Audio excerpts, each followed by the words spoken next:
राहुल गांधी जी जो छात्रों के बीच और आंदोलन शुरू किए कोटा से, तो मुजफ्फरपुर में कृपा शंकर शाही के नेतृत्व में मुजफ्फरपुर जिला कांग्रेस कमेटी पश्चिमी आज तो भारी संख्या में छात्र आए हुए थे यहाँ, और लोगों ने अपनी अपनी बात रखा और उनको भय है कि हम लोग ये पढ़ाई पढ़ते हैं आगे क्या होगा। तो जितना हो सकता है इन्होंने आश्वासन दिया और हम लोगों ने आश्वासन दिया कि आपकी बात को हम लोग प्राथमिकता से उठाएंगे और आपका सहयोग देने के लिए तैयार है। 12 साल हो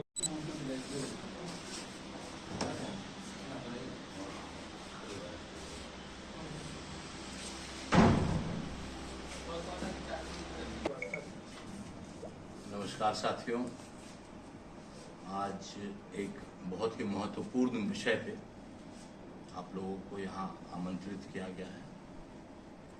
हमारे साथ हमारे दाहिने में आलोक शर्मा जी हैं, वरिष्ठ कांग्रेस नेता। हमारे बाएं में हमारे वरिष्ठ कांग्रेस नेता, हमारे अभिभावक सुरेश शर्मा नीरज जी हैं। उसके बाद कांटी के प्रखंड अध्यक्ष पूर्व मुखिया मोहम्मद अब्दुल्ला जी हैं।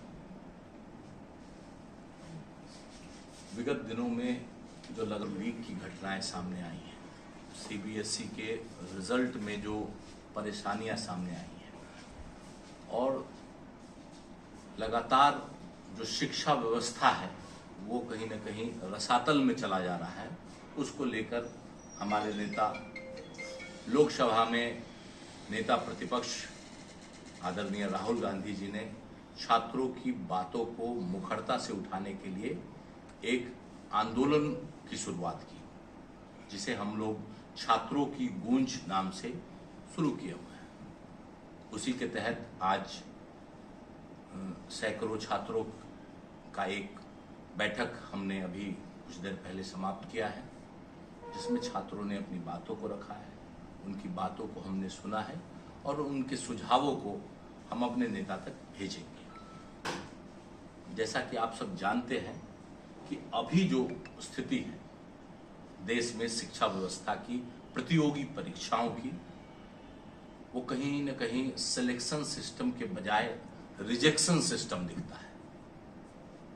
3000 विद्यार्थियों पर एक विद्यार्थी आईएएस बनता है।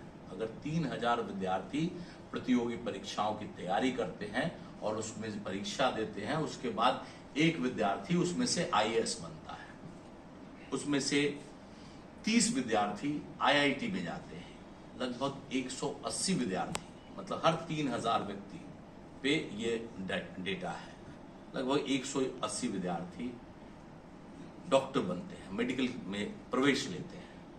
तो ये सिस्टम कहीं ना कहीं सिलेक्शन सिस्टम नहीं बल्कि रिजेक्शन सिस्टम दिखाई देता है। आप नीट की बात करें, सिर्फ नीट की जो स्थिति है, सिर्फ नीट की जो परिस्थिति है, उसमें प्रति छात्र नीट की तैयारी करने में औसतन 6 लाख रुपए का खर्चा है।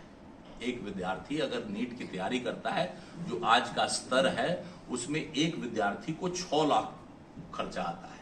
लगभग 22 लाख विद्यार्थी पूरे हिंदुस्तान में नीट की तैयारी करते हैं और ये खर्चा कहीं ना कहीं 1,32,000 करोड़ हो जाता है, जो कि शिक्षा बजट के लगभग बराबर है। भारत का जो शिक्षा बजट है उसके लगभग बराबर है। मतलब एक प्रतियोगी परीक्षा की बात कर रहे हैं, सिर्फ नीट की तैयारी करने में जो अभिभावकों का खर्चा लग रहा है वो पूरे देश के शिक्षा बजट के बराबर है। तो कहीं ना कहीं यह लूट तंत्र दिखता है। यह एक परीक्षा की तैयारी में कहीं ना कहीं एक उद्योग तैयार कर दिया गया है, जो कि आम लोगों की जेब में से पैसे निकाल रहा है। आप देखेंगे कि जब कोई भी बच्चा आपके घर, हमारे घर जन्म लेता है, तो हम चाहते हैं उसे बढ़िया से बढ़िया स्कूल में भेजने के लिए। सरकारी स्कूल में वही लोग अपने बच्चों को भेजते हैं जो निजी स्कूलों को अफोर्ड नहीं कर सकते। जिनकी क्षमता है निजी विद्यालयों में पढ़ाने की, वो लोग सरकारी विद्यालय में बच्चों को पढ़ाते नहीं। तो सबसे पहले जनता को झोंका जाता है निजी विद्यालयों में। निजी विद्यालय में जब पढ़ने जाते हैं तो फिर उन्हें कहीं ना कहीं तंत्र फोर्स करता है ट्यूशन लेने की। ट्यूशन के बाद फिर कोचिंग, फिर हॉस्टल, और हॉस्टल के बाद पता चलता है कि सीबीएसई का जो है रिजल्ट ही गड़बड़ आ गया, गलत रिजल्ट चढ़ गया। तो कहीं ना कहीं देश में बहुत ज्यादा लापरवाही हो रही है शिक्षा के प्रति। हमारे देश के हमारे नेता जो है, हमारे नेता प्रतिपक्ष लोकसभा ने इस चीज को अपने हाथ में लिया है, इस मुहिम को अपने हाथ में लिया है कि छात्रों की आवाज को मुखरता से ऊपर से नीचे तक पहुंचाया जाए और नीचे से फिर ऊपर तक पहुंचाया जाए, और उनका जो वाजिब हक है।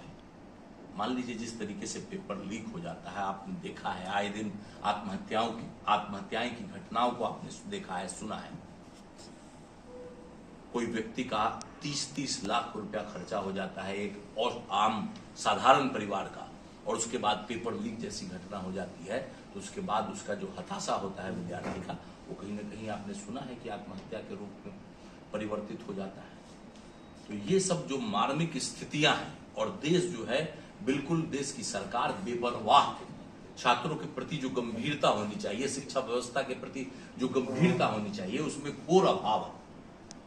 तो उसी को लेकर एक मुहिम चलाया जा रहा है जिसमें छात्रों की आवाज को मुखरता दी जा रही है, और उसी के तहत यह प्रेस कॉन्फ्रेंस में आप लोगों को बुलाया गया है कि आप लोग भी इस बात को, जो परिस्थितियां हैं, उसको मुखरता से उठाइए। हम लोगों का जो डिमांड है वो उसके बारे में हमारे अभिभावक सुरेश शर्मा नीरज जी बताएंगे। व्यवस्था में हो रही लापरवाही के चलते जवाबदेह शिक्षा मंत्री को स्वतः त्यागपत्र देना चाहिए। उन्होंने नहीं देखा कि पूर्ववर्ती सरकार में जो कोई घटना घटती थी जिसे रेल एक्सीडेंट हो गया, ये लोग जवाबदेही नहीं समझते हैं कि हाँ, हमको इस जगह से हटना चाहिए। सीबीएसई का कॉपी जांच हुआ, किसने जांचा? जो डिफॉल्टर कंपनी है, जो ब्लैक लिस्टेड कंपनी है। छात्रों के साथ इतना लापरवाही हुआ, जिसको आना चाहिए 95 उसको आता है 45।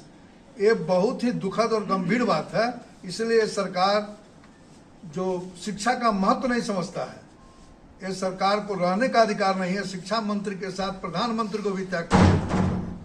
दूसरी बात कि जो देश में हालात राम के नाम पर आए थे और रामे जी को लूट के चल दिए, तो भगवान को कोई क्या लूट सकता है? पिछली बार में ही अयोध्या हारे थे, अब देश हार जाएंगे। ये हर मंदिर में चोरी करते हैं, इनका काम है चोरी करना, झूठ बोलना। विपक्ष का आरोप है कि छात्र को गुमराह कर रहे हैं। विपक्ष का आरोप नहीं, विपक्ष को गुमराह, ये आरोप सरकार ने लगाया है कि विपक्ष गुमराह कर रहा है। विपक्ष ने नहीं कहा है। छात्र को हम लोग यह नहीं कहते हैं कि तुम आंदोलन करो, छात्र अपने बात की को रख रहा है। जो देख रहे हैं आप मीडिया के भाई, यदि सही से प्रकाशित कर दीजिए तो छात्र का हित तो हो ही जाना है। सड़क पर नहीं दिख रहा है विपक्ष। सड़क पर आप कैसे दिखिएगा विपक्ष को? सड़क पर हम 1 लाख रहते हैं तो आप 1000 भी नहीं। इसीलिए लगा गुमशुदा कहेंगे जो खुद विदेश घूमते रहते हैं, वो सवाल पूछते हैं कि राहुल गांधी कहाँ विदेश चले जाते हैं, किसको कह के जाते हैं, किसको ही जवाबदेही देंगे? आप कहाँ जाते हैं? घर में कह के चले हैं ना। तो राहुल गांधी से सवाल पूछते हैं बीजेपी के लोग। बीजेपी के लोग नरेंद्र मोदी से सवाल नहीं पूछते हैं कि आप कहाँ घूम रहे हैं, किस सरकारी काम से आप जा रहे हैं, कहाँ जनता के हित में जा रहे हैं। कहीं नहीं, प्राइवेट काम से एक कंपनी को प्रॉफिट दिलाने के लिए पूरे विश्व का भ्रमण कर रहे हैं। बीजेपी को इतना ही बुझा रहा है। वो राहुल गांधी को खोज रहा है कि राहुल गांधी कहाँ सोए हुए हैं, कहाँ खा रहे हैं, कहाँ बैठ रहे हैं। और नरेंद्र मोदी को नहीं देख रहे हैं कि हवाई जहाज में टॉफी भी खा रहे हैं। तो पक्ष विगत 2 साल में बतौर नेता प्रतिपक्ष उन्होंने सैकड़ों समस्याओं को लोकसभा में उठाने का काम किया है। 250 से अधिक फील्ड विजिट का काम किया है। लगभग 25 राज्यों में उनका दौरा हुआ है, और सभी समस्याएं, वैसी सभी समस्याएं जिस पर सरकार भागती है, चाहे वो मणिपुर की समस्याएं हो, चाहे पेपर लीक की समस्या हो, जो भी समस्याएं हैं, सब पर बतौर नेता प्रतिपक्ष राहुल गांधी जी ने लगातार अपनी मुखर आवाज को सदन में, सड़क पे उठाने का काम किया है। उन्होंने 4000 से ऊपर किलोमीटर पैदल यात्रा की है, और जिन लोगों को अगर राहुल गांधी दिखाई नहीं देते हैं तो उन्होंने शायद कोई पार्टी का चश्मा पहना हुआ है, उन्हीं को राहुल गांधी दिखाई नहीं देते।